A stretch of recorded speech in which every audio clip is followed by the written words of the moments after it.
Hello नमस्कार, welcome to AK organic. तो आज हम बात करने वाले हैं स्टीरियो सेलेक्टिविटी इन एल्डोल रिएक्शन। देखो, एल्डोल रिएक्शन पे मैं पहले ही वीडियो बना चुका हूं, लेकिन ये टॉपिक शुरू करने से पहले मैं आपको एक ब्रीफ ओवरव्यू दे देता हूं एल्डोल रिएक्शन के बारे में। सो देखो, नॉर्मल एल्डोल रिएक्शन यानी जो सिंपल एल्डोल रिएक्शन का एग्जाम्पल हम लेके चलते हैं, कोई भी एल्डिहाइड और कीटोन जिसके पास अल्फा हाइड्रोजन एटम हो यानी एसिडिक अल्फा हाइड्रोजन एटम हो, बेस डालते हैं, इनोलेट जनरेट करते हैं और फिर ये इनोलेट जो है अटैक करता है हमारे पास next molecule of carbonyl compound और हमारे पास alpha beta hydroxy carbonyl compound बनता है एंड देन कंडेंसेशन के बाद alpha beta unsaturated carbonyl compound हमारे पास बन जाता है। अब देखो, इस केस में मैंने एसिटल्डिहाइड से ही इनोलेट जनरेट किया और इसी के अनदर मॉलिक्यूल पे अटैक करके हमने कंडेंसेशन प्रोडक्ट लिख दिया।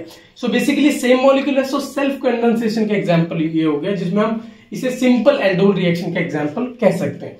अब क्योंकि हम क्रॉस एल्डोल रिएक्शन की भी बात करते हैं, अब क्रॉस एल्डोल में क्या होगा, जो दो ये कार्बोनिल कंपाउंड है ना, एक ये जिससे इनोलेट बना और दूसरा ये जिसपे अटैक हुआ, ये दोनों अलग अलग ले सकते हैं। दो डिफरेंट एल्डिहाइड हो सकते हैं, दो डिफरेंट कीटोन हो सकते हैं, एक एल्डिहाइड एक कीटोन हो सकता है। लेकिन क्रॉस एल्डोल रिएक्शन के केस में बेटर रिजल्ट ऑब्टेन करने के लिए हम क्या करते हैं, यूजुअली इनोलेट बनाते हैं किसी भी कीटोन से और उसका अटैक कराते हैं किसी भी एल्डिहाइड में। क्यों? इसमें दो रीजन होते हैं। देखो, बेसिकली दो कार्बोनिल कंपाउंड हम ले रहे हैं। जो फर्स्ट वन है ना, वो इनोलाइजेबल होना चाहिए जिससे हम इनोलेट बनाएंगे, और ये जो सेकंड वन है ना, एक तो ये नॉन इनोलाइजेबल होने चाहिए यानी इससे इनोलेट नहीं बना सकते हम, और दूसरा ये ज्यादा इलेक्ट्रोफिलिक होना चाहिए as compare to our enolisable substrate. ठीक है, अब दोनों ही कंडीशन देखते हैं। मान लिया पहले तो ये देखते हैं एग्जांपल, डाइबेंजोफिनोन है, मतलब बेंजोफिनोन है और ये जो है हमारे पास एसिटल्डिहाइड है, बेस इसमें डाला। सो इसके पास अल्फा हाइड्रोजन एटम नहीं है, इसके पास अल्फा हाइड्रोजन एटम है, सो यहां से इनोलेट बनेगा, इस पे अटैक करेगा, हमारे पास ये एज अ प्रोडक्ट आना चाहिए, वेरी सिंपल। ठीक है, लेकिन इसमें ये प्रोडक्ट नहीं आता। क्या आता है? इसका इनोलेट बनता है और वो इनोलेट इसी के यानी एल्डिहाइड के ही कार्बोनिल कार्बन पे अटैक करके सेल्फ कंडेंसेशन प्रोडक्ट दे देता है। ऐसा क्यों हुआ? क्योंकि इनोलेट तो ऑब्वियसली इससे बनना है, इससे तो नहीं बनना है। तो इनोलेट जैसे ही बना, अब वो इस पे भी अटैक कर सकता है, इस पे भी अटैक कर सकता है। यहां पर कीटोन है और यहां पर क्या है, ये एल्डिहाइड ग्रुप है। Obviously aldehydes are more reactive than ketone. ठीक है, सो एक ये रीजन हो गया, दूसरा स्टीरिक हिंड्रेंस भी है। सो हमें दोनों ही कंडीशन को सेटिस्फाई करना है कि इनोलेट तो बनेगा, नॉन इनोलेट मतलब एक में इनोलेट बनना चाहिए, दूसरे में इनोलेट नहीं बनना चाहिए। लेकिन जिसमें इनोलेट नहीं बन रहा वो ज्यादा इलेक्ट्रोफिलिक होना चाहिए ताकि अटैक हो सके और उससे हम क्रॉस एल्डोल प्रोडक्ट लिख सके। एग्जाम्पल के लिए ये देखो, एसीटोन से हमने जो है ये इनोलेट बना लिया। अब इसमें हम जो है ज्यादा इलेक्ट्रोफिलिक कार्बोनिल कार्बन यानी बेंजल्डिहाइड डाल देते हैं। एल्डिहाइड इज मोर रिएक्टिव, यहां से पहले वर्कअप के बाद जो है हमारे पास ये बनेगा beta hydroxy carbonyl compound, then condensation के बाद alpha beta unsaturated carbonyl compound बन जाएगा। ठीक है, ये तो बहुत सिंपल केस हो गया। अब जो स्टीरियो सेलेक्टिविटी इन एल्डोल रिएक्शन की बात करते हैं कि कैसे हम इसमें स्टीरियो सेलेक्टिविटी देखते हैं। सो बेसिकली यहां से जो इनोलेट हमने बनाया, ये इनोलेट हमारे पास बन गया। कोई भी बेस डाला, NaOH डाल दिया तो यहाँ Na पॉजिटिव आ गया, कोई भी मेटल यहां पर आ गया। अब यहां पर देखो, ये CH2 ग्रुप है, ये डबल बॉन्ड है। यहां तो सिस और ट्रांस का कोई केस है नहीं, लेकिन अगर यहां कोई H मतलब एक H हटा के मैं यहां कोई सब्स्टिट्यूएंट लगा दूं R1, कोई भी सब्स्टिट्यूएंट, तो उस केस में देखो यहां पर सिस ट्रांस बन सकता है या आप बोल सकते हो EZ बन सकता है। ठीक है, सो बेसिकली हम क्या बात करने वाले हैं कि जब इस केस में जो है इनोलेट जो हमारा बन रहा है वो सिस बन रहा है, ट्रांस बन रहा है। किस केस में सिस ट्रांस बन रहा है और किस केस में फर्दर प्रोडक्ट बन रहा है, मतलब प्रोडक्ट में क्या होगा, आप देखो ये नॉर्मल केस में यहां पर ये प्रोडक्ट बन रहा था और ये कार्बन एटम बेसिकली क्या है, कायरल। अगर यहां भी सब्स्टिट्यूएंट हम लगा देते हैं कोई भी R1, सो ऑब्वियसली ये भी जो है हमारे पास कायरल कार्बन एटम हो जाएगा। अब ये दोनों ग्रुप OH और ये R1, ये सिन भी हो सकते हैं, ये एंटी भी हो सकते हैं, यानी ये दोनों सेम डायरेक्शन में भी हो सकते हैं या फिर ये दोनों ऑपोजिट भी हो सकते हैं, यानी यहां पर जो है ये OH जो है बैक साइड में भी जा सकता है। सो किस केस में कौन सा प्रोडक्ट बनेगा, ये हमारा इनोलेट डिसाइड करता है। ठीक है, सो एग्जांपल के लिए अभी के लिए हम ये ले लेते हैं, ये जैसे हमारे पास एग्जांपल है, यहां पर जो है मैंने इनोलेट जो है हम सब्स्टिट्यूटेड बना रहे हैं। सो LDA एज अ बेस डाला, लिथियम डाइआइसोप्रोपाइलामाइड, ये एसिडिक अल्फा हाइड्रोजन एटम है, इसको एब्स्ट्रैक्ट करके ये कार्बन आयन जनरेट करेगा और ये इलेक्ट्रॉन जब यहां शिफ्ट होंगे ये यहां, तो हमारे पास इनोलेट बन जाएगा। अब ये इनोलेट जो है यहां से ये जो इनोलेट बना वो सिस भी बन सकता है, वो ट्रांस भी बन सकता है, यानी ये जो R2 है ये R1 की इस डायरेक्शन में भी हो सकता है, ये दोनों ऑपोजिट भी हो सकते हैं। देखो ऑपोजिट हो गए, ये सेम हो गए। अब एक चीज ये समझो कि जब भी हम इस केस में इनोलेट के केस में जब भी सिस ट्रांस की बात करेंगे तो जब प्रायोरिटी की बात करेंगे ना, या तो सिस ट्रांस बोलो या इजेड बोल लो, डिपेंड करता है, आप इजेड भी बोल सकते हैं हम, क्योंकि हम इसे नंबरिंग देने वाले हैं। सो जैसे हम इस बॉन्ड के, डबल बॉन्ड के इधर ये ग्रुप देखेंगे, ठीक है, सो हमेशा याद रखना हम प्रायोरिटी देने वाले हैं इस ग्रुप को as compare to this group. Already यहां अगर कोई एल्काइल ग्रुप हो तो यहाँ कार्बन होगा, ऑब्वियसली ऑक्सीजन को ज्यादा प्रायोरिटी देते हैं तो इसको तो 1 हम देंगे, इसको 2 देंगे। लेकिन अगर यहाँ एस्टर ग्रुप भी हो, एस्टर ग्रुप यानी OET, सो ऑक्सीजन इधर है, ऑक्सीजन इधर है, लेकिन यहाँ इथाइल ग्रुप आ गया, यहाँ मेटल आ गया, ठीक है। और आपको पता है कि कार्बन का जो एटॉमिक नंबर है वो ज्यादा होता है, तो प्रायोरिटी यहां देनी चाहिए। अगर हम R1 क्या लेते हैं, OET ग्रुप लेते हैं, OET। लेकिन हम ऐसा नहीं करते हैं, हमें क्या करना है, जब भी लिथियम इनोलेट से हम, मतलब किसी भी कार्बोनिल कंपाउंड से हम लिथियम इनोलेट या कोई भी इनोलेट बना रहे हैं, सो प्रायोरिटी हम जो है जिससे मेटल अटैच है उस ऑक्सीजन को जो हम प्रायोरिटी नंबर 1 देंगे, ठीक है, और दूसरे को 2 दे देंगे, चाहे यहां सल्फर ग्रुप क्यों ना अटैच हो या OET क्यों ना अटैच हो एस्टर के केस में। सो 1 इसको दे दिया, 2 इसको दे दिया। अब यहां पता है आपको, यहां पर H है, सो ऑब्वियसली 1 किसी भी R2 अल्काइल सब्स्टिट्यूएंट को जाएगा, मिथाइल हो सकता है, इथाइल हो सकता है, कोई भी हो सकता है, और 2 इसको जाएगा। सो इस केस में देखो 1 एक साइड है, सो बेसिकली सिस या आप जेड रिसीव बोल सकते हो, ठीक है, जेड इनोलेट हमारे पास बना है या सिस इनोलेट बना है। अब इस केस में देखो R2 नीचे भी रह सकता है और H यहां जा सकता है। उस केस में नंबरिंग करोगे, हमेशा नंबरिंग इसको तो 1 देनी है, इसको 2 देनी है, और इसमें तो ऑब्वियसली इसको 1 जाएगी, इसको 2 जाएगी। सो 1 ऑपोजिट डायरेक्शन में, बेसिकली ये ट्रांस है यानी E बना, ठीक है। अब हमें पता चल गया कि सिस इनोलेट बना, ट्रांस इनोलेट बना। अब किस केस में ये जो 2 ग्रुप है R1 और ये OH, किस केस में ये सेम साइड में आएंगे यानी सिन आएंगे, और किस केस में ये ऑपोजिट साइड में आएंगे यानी एंटी आएंगे। So generally most of the cases में, ठीक है, जनरली सिस से हमारे पास जो है सिन प्रोडक्ट मिलता है, सिस इनोलेट से सिन प्रोडक्ट मिलता है, और ट्रांस इनोलेट से एंटी प्रोडक्ट मिलता है। अब ये देख लेते हैं कि सिस से हमारे पास सिन कैसे मिला और ट्रांस से एंटी प्रोडक्ट कैसे मिला, और फिर हम देखेंगे किस केस में जो है सिस इनोलेट हमारे पास बनेगा और किस केस में ट्रांस इनोलेट हमारे पास बनेगा। अब ये सिन और एंटी प्रोडक्ट की फॉर्मेशन हम देख लेते हैं, और इस चीज को हम एक्सप्लेन कैसे करते हैं, बाय यूजिंग जिमरमैन ट्रैक्चुलर मॉडल। ये मॉडल क्या कहता है कि बेसिकली जो रिएक्शन जाती है ना, वो एक 6 मेंबर्ड ट्रांजिशन स्टेट के थ्रू जाती है, ठीक है, उससे हम जो है सिन और एंटी प्रोडक्ट कैसे बने उसको एक्सप्लेन कर पाते हैं। तो देखो हमने इनोलेट बनाया था, पहले हम सिस इनोलेट ले लेते हैं और उससे सिन प्रोडक्ट की फॉर्मेशन को एक्सप्लेन करते हैं। तो देखो सिस इनोलेट, ये मैंने इनोलेट ड्रॉ कर दिया HR2, बेसिकली ये R2 और ये OM वाला पार्ट, यानी कोई भी मेटल आइटम, यहाँ लिथियम आप ले सकते हो क्योंकि हमने यहाँ पर LDA यूज किया है, सो कोई भी मेटल आइटम है। तो यहाँ पर मैंने सिस ले लिया है इसको, ठीक है, ये दोनों एक साइड है, इसको प्रायोरिटी में 1 दिया था, इसको 1, ये सिस है, और हमने रिएक्शन किससे की थी, बेंजल्डिहाइड से। सो बेंजल्डिहाइड को आपको ऐसे लिखना है। देन जो है रिएक्शन क्या होने वाली है बेसिकली कि यहां पर जो है, क्योंकि ये बॉन्ड यहां शिफ्ट होगी, ये बॉन्ड यहां अटैक करेगी, अटैक एज इट इज है, बट मैं ये एक्सप्लेन कर रहा हूं कि कैसे वो 6 मेंबर ट्रांजिशन स्टेट बनती है। ये इलेक्ट्रॉन यहां शिफ्ट होंगे, ये यहां शिफ्ट होंगे, और ये इलेक्ट्रॉन ऑब्वियसली मेटल पे शिफ्ट होंगे। अब ये ट्रांजिशन स्टेट कैसे बनी, देखो ये बॉन्ड ब्रेक हुआ, ये बॉन्ड ब्रेक हुआ, ये नई बॉन्ड बनी, ये नई बॉन्ड बनी, यहां पर ये C डबल बॉन्ड ब्रेक हुई, ये ब्रेक हुई, ये नई बॉन्ड बन रही है, ये नई बॉन्ड बन रही है, ये बॉन्ड ब्रेक हो रही है, यहां पर एक नई बॉन्ड बन रही है। सो अगर आप इसे देखो, ये 6 मेंबर ट्रांजिशन स्टेट हमारे पास आ गई, साइक्लोहेक्सेन की तरह हमारे पास जो है ट्रांजिशन स्टेट आ गई। अब इसमें ये भी ध्यान रखो कि जब भी कोई भी एल्डिहाइड हम यहाँ पर लेते हैं, यहाँ तो बेंजल्डिहाइड ले लिया, तो आप कोई भी एल्डिहाइड भी ले सकते हो, RCHO। तो ये जो R ग्रुप है ना, क्योंकि एक कार्बोनिल कार्बन को हमेशा आपको ऐसे दिखाना है, ठीक है। अब इससे जो है कार्बोनिल कार्बन से एक हाइड्रोजन अटैच है, एक R ग्रुप अटैच है। सो हमेशा ध्यान रखना, क्योंकि ये साइक्लोहेक्सेन की तरह की ट्रांजिशन स्टेट बन रही है, तो इसे हमेशा इक्वेटोरियल साइड रखना है, यानी इसे हमेशा इक्वेटोरियल पोजीशन पे ही रखना है किसी भी R ग्रुप को। यहाँ पर R ग्रुप हमने क्या लिया है, फिनाइल ग्रुप लिया है, सो फिनाइल ग्रुप जो है इक्वेटोरियल पोजीशन पे आपके पास आ जाएगा। अब यहाँ पर देखो ये ट्रांजिशन स्टेट और इससे जो हमारे पास प्रोडक्ट बन गया, यानी बॉन्ड फॉर्मेशन फाइनल दिखा दी। अब यहाँ पर ये R2 ग्रुप हम किसकी देखने वाले हैं, R2 की और OH की।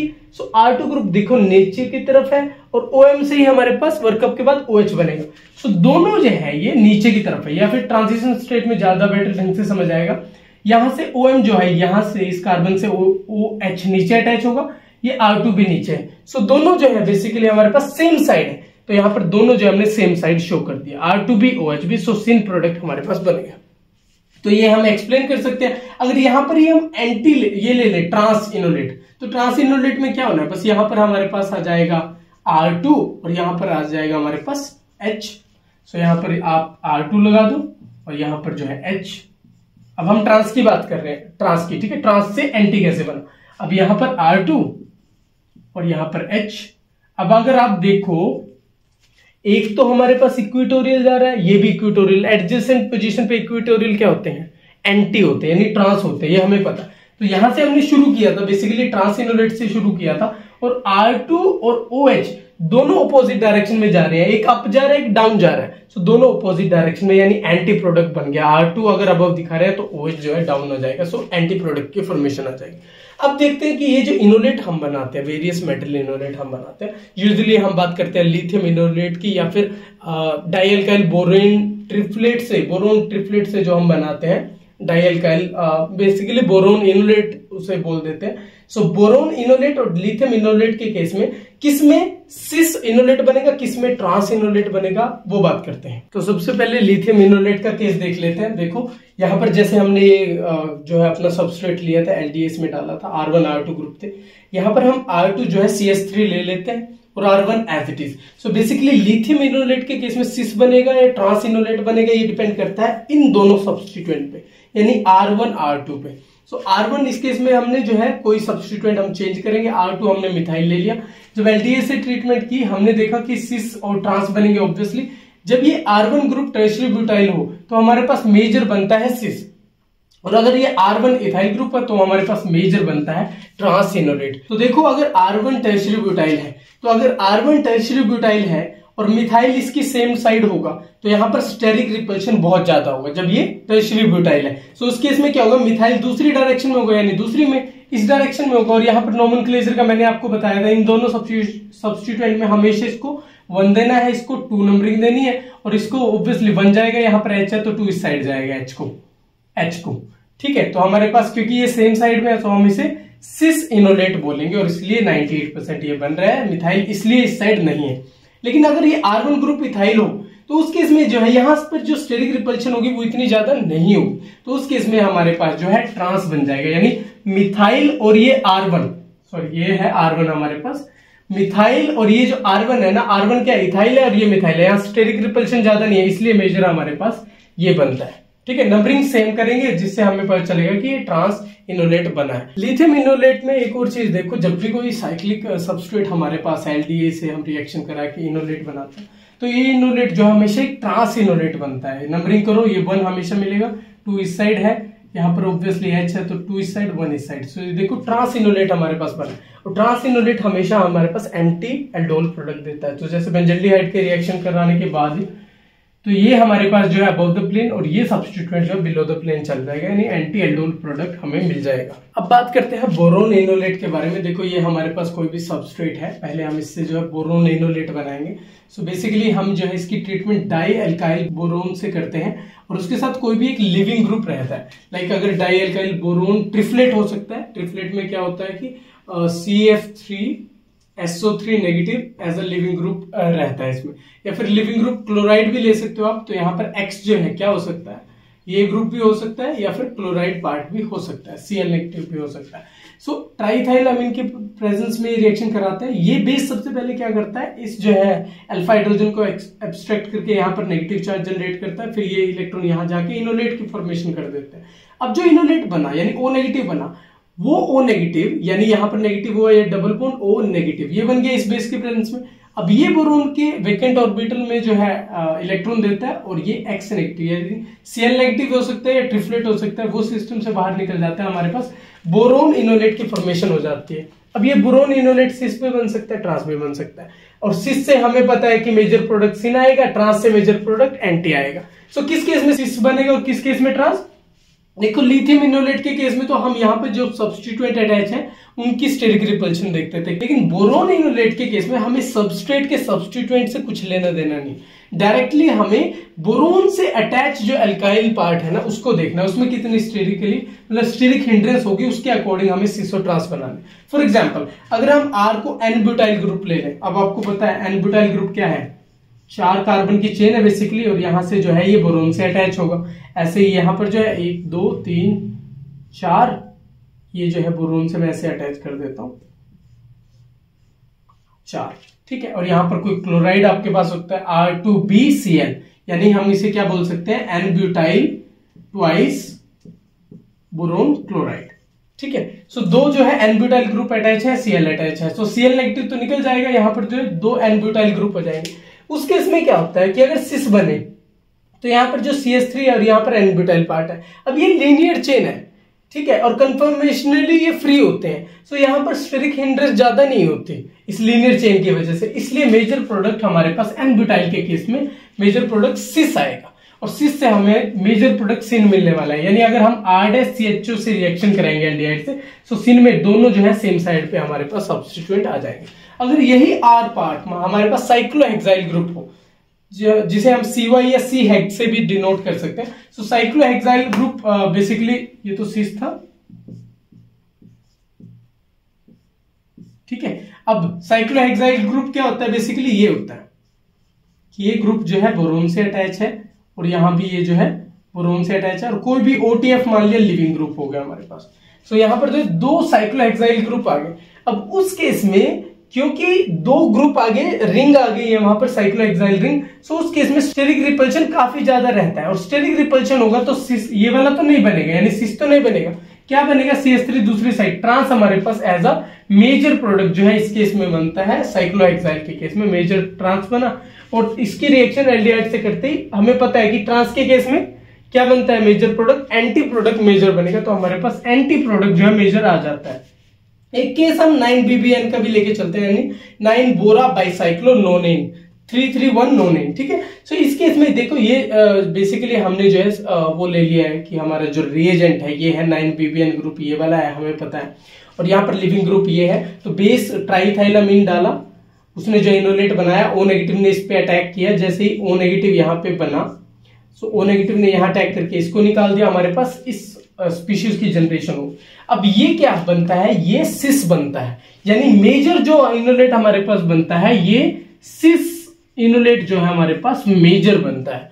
क्यों बनता है कि हमें लगता है यार यहाँ तो स्टेरिक हिंड्रेंस काफी ज्यादा होनी चाहिए, बिकॉज BBN ग्रुप लगा है, सो दोनों के बीच में स्टेरिक रिपल्शन काफी ज्यादा होनी चाहिए। लेकिन क्या होता है कि बोरोन के बैक साइड ये टाइड अप होता है, ठीक है, बोरोन के बैक साइड में टाइड होता है, सो उस वजह से ये स्टेरिक रिपल्शन इसके साथ शो नहीं करता किसी भी वे में। सो उस केस में क्या होता है कि CH3 इधर स्टेबल रहता है, तो सिस हमारे पास मेजर बन जाता है, और अगर सिस मेजर बना है, सो किसी भी एल्डिहाइड से जब फर्दर रिएक्शन हम करेंगे, सिन प्रोडक्ट हमारे पास मेजर आने वाला है। अगर अब हम सब चीजों को समराइज करें तो देखो सिन एल्डोल की फॉर्मेशन मेजर बनेगी एंटी एल्डोल की, ये डिपेंड करता है कि हमारे पास सिस या जेड इनोलेट बन रही है या ट्रांस इनोलेट बन रहा है, ठीक है। और सिस इनोलेट किस कंडीशन में बनेगा, अगर हमारे पास बोरोन इनोलेट हम जो है डाइब्यूटाइल बोरोन ट्रिफ्लेट से बना रहे हैं या 9BBN OTF से बना रहे हैं, तो उस केस में सिस इनोलेट बनेगा, सिन एल्डोल प्रोडक्ट जो है वो मेजर बनेगा।